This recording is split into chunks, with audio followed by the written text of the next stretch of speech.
दोस्तों, जैसा कि हम आपको सुशांत केस में पल पल की अपडेट देते रहे हैं और बताते रहे हैं कि अब धीरे धीरे काफ़ी बड़े बड़े नाम इस केस के साथ जुड़ रहे हैं, जो इस केस में आगे आकर सुशांत के लिए इंसाफ की मांग कर रहे हैं।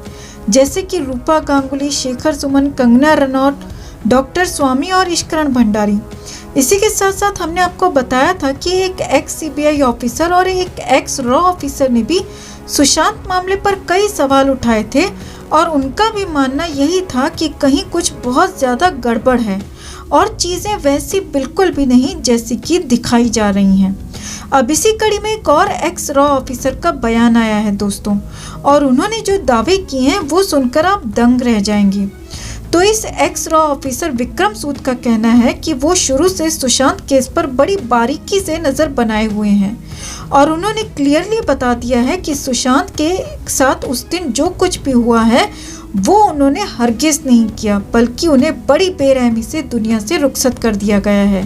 इसके साथ साथ वो ये भी कह रहे हैं कि इस केस में कई बड़ी बड़ी हस्तियां शामिल हैं। सिर्फ बॉलीवुड के गैंगबाज नहीं, बल्कि मुंबई के एक बहुत बड़े नेता का भी इसमें हाथ है।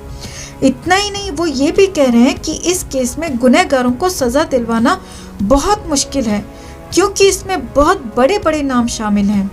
अगर किसी तरह सीबीआई जांच हो भी जाती है तब भी गुनहगार सामने नहीं आ पाएंगे, क्योंकि जिया खान मामले में भी ऐसा ही हुआ था।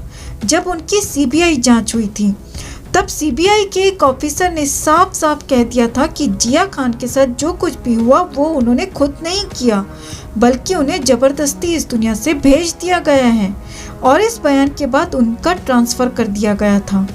तो अभी भी जब सुशांत केस में काफ़ी बड़ी बड़ी हस्तियां शामिल हैं, तो अगर सीबीआई जांच होती भी है तो भी बहुत मुश्किल है कि वो सच्चाई सामने रखें, क्योंकि उन्हें अपनी नौकरी बचानी है। तो इस तरह इस एक्स रॉ ऑफिसर के मुताबिक सुशांत के दोषियों को सज़ा दिलवाना बहुत मुश्किल लग रहा है।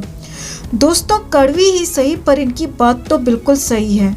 अगर इसमें वाकई नेताओं तक का हाथ है तो उनका नाम बाहर आना बहुत मुश्किल है। पर ये सोचकर हमें अपना मनोबल नहीं हारना है दोस्तों। हमें अपनी तरफ से जी जान लगाकर सुशांत के लिए ये लड़ाई लड़नी ही होगी और ऊपर वाले से प्रार्थना करनी होगी कि वो हमें इस लड़ाई में सफलता दें और सुशांत को इंसाफ। इस पूरे मामले पर आप क्या कहना चाहेंगे, कमेंट में ज़रूर बताएं। जस्टिस फॉर सुशांत के लिए इस खबर को ज़्यादा से ज़्यादा लाइक और शेयर करना ना भूलें। हर अपडेट के लिए बने रहें हमारे साथ, क्योंकि आप हैं तो हम हैं।